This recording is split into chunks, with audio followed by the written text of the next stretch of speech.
Nous allons aujourd'hui aborder une notion nouvelle pour toi qui est en CE2, la notion de fraction.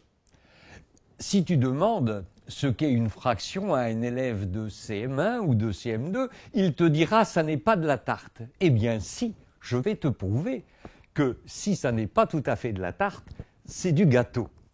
Prenons par exemple ce magnifique gâteau ou cette tarte et nous allons la découper.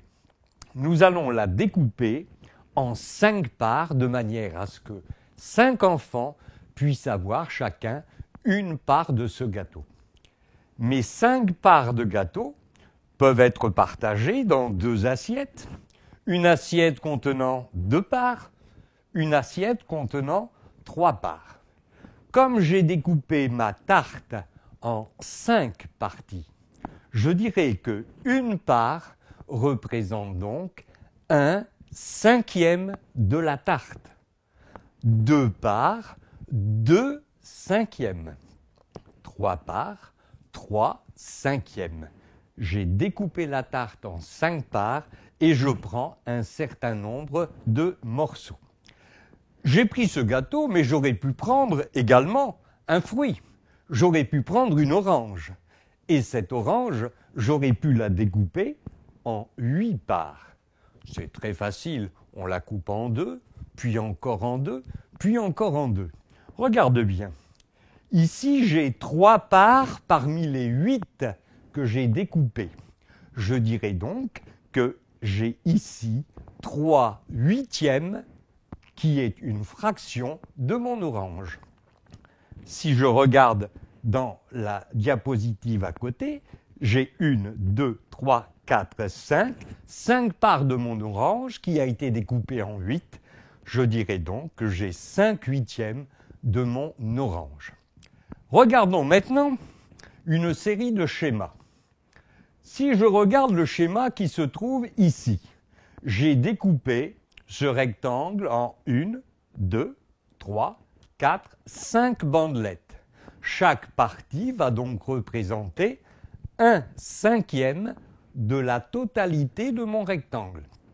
Ici, une barre coloriée, la partie coloriée va donc représenter 1/5 de mon grand rectangle. Entraîne-toi pendant quelques instants avec les différents éléments qui se trouvent ici. Je te laisse réfléchir quelques minutes. Dans la figure B, j'ai découpé 1, 2, 3, 4, 5, 6 parties. Chaque partie représente 1/6, une partie coloriée, 1/6. Ici, la figure qui est un cercle a été découpée en 1, 2, 3, 4, 5, 6 et 6, 12 parties. Chaque partie représente donc 1/12. Dans le triangle qui se trouve ici, la figure D, nous avons 3 parties et nous avons colorié 2 parties parmi les 3, soit 2/3. Il en va de même pour les figures E et F. Pour la figure E, j'ai découpé 5 secteurs égaux. J'ai pris et colorié 2 secteurs parmi les 5. Je vais donc avoir 2/5 qui représente la partie coloriée. Dans la dernière figure, nous avons cette fois-ci 6 secteurs égaux. Et parmi les 6 secteurs égaux, nous en avons 5 qui sont coloriés. La partie coloriée représente donc les 5/6 de la totalité. Une petite remarque. Nous allons regarder la partie non coloriée. Ici, il y a une partie non coloriée. Si je regarde les parties coloriées, si j'ajoute la partie non coloriée, je vais obtenir à nouveau l'entier. Nous verrons tout à l'heure comment nous pouvons arriver à l'entier en additionnant 2 fractions. Pour résumer, si je regarde le disque qui est dessiné ici, le disque a été partagé en 4 parties.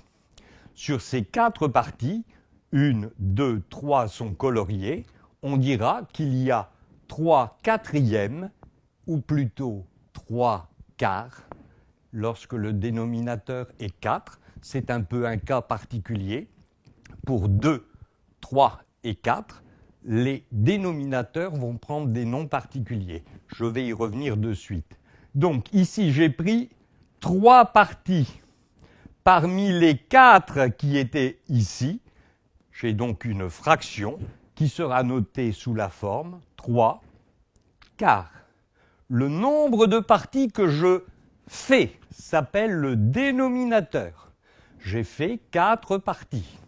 Le nombre de parties que j'ai pris ou que j'ai colorié, 3, s'appelle le numérateur. Donc, tu peux maintenant t'entraîner en nommant pour chacune des fractions le dénominateur, puis le numérateur. Bien. Je dis qu'il y avait un petit cas particulier sur cette figure. Si j'ai une fraction dont le dénominateur est 2, je vais dire que c'est la moitié, donc un demi, si le numérateur est 1. Si le dénominateur est 3, je pourrais dire qu'il s'agit de troisième. Je préférerais que l'on dise les tiers. Si le dénominateur est 4, on pourrait parler de quatrième, on parlera de préférence de quart. Regarde bien ces 4 exemples. Et tu peux maintenant t'entraîner en nommant pour chacune des fractions successivement le numérateur, terme du haut, c'est le nombre de parts que l'on prend ou que l'on colorie, et le dénominateur, c'est le terme du bas ou le nombre de parts que l'on a faites. Je te laisse t'entraîner.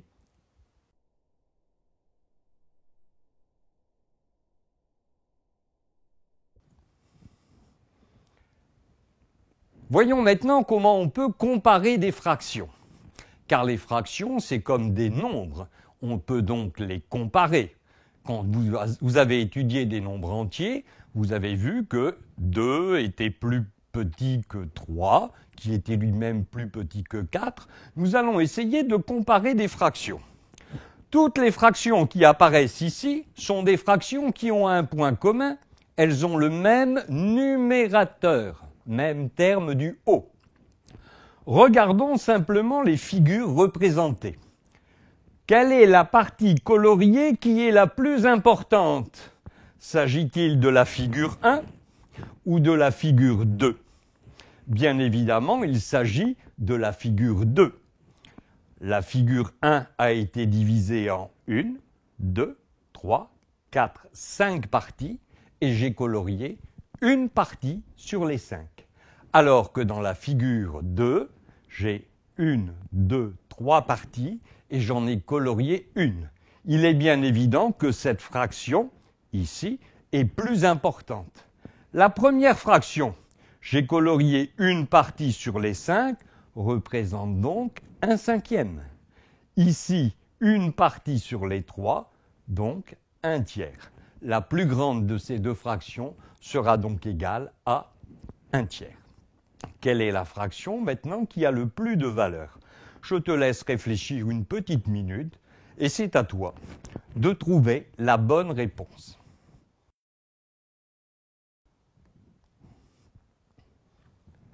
Voilà, tu as réfléchi, la réponse s'inscrit maintenant.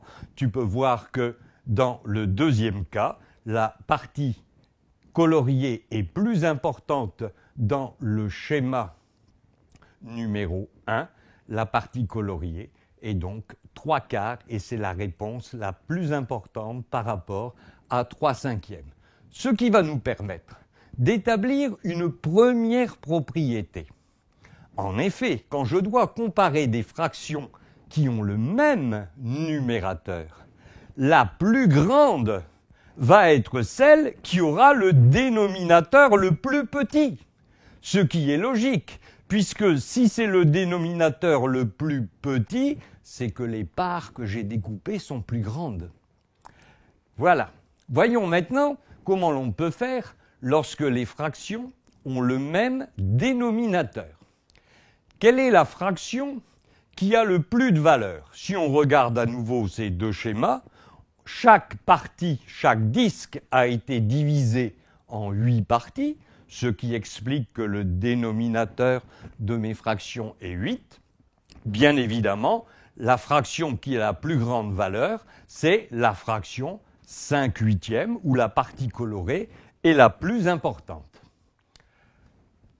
Quand deux fractions vont donc avoir le même dénominateur, la plus grande sera celle qui aura le plus grand numérateur. Si je mange 5 parts de gâteau, j'en mange plus que si je n'en mange que 3. Ne sois pas trop gourmand quand même. Voici maintenant des exercices que je te propose et je te propose de réfléchir seul à ces exercices. Vous avez des disques qui se trouvent ici et on demande de comparer des fractions qui ont le même numérateur. Réfléchis quelques instants et affiche tes bonnes réponses. Regarde, ici, j'ai 3 schémas. La fraction qui a le moins de valeur sera donc la fraction 3/10. En effet, ici, j'ai 3 parties parmi 10, et il est bien évident que si je découpe mon disque en 10 parties, chaque partie sera plus petite que si je le découpe en 5 parties ou en 6 parties.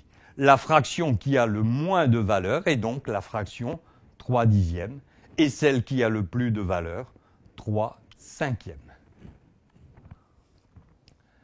Entraîne-toi seul maintenant et quand tu auras répondu, vérifie avec la correction que ta réponse est la bonne.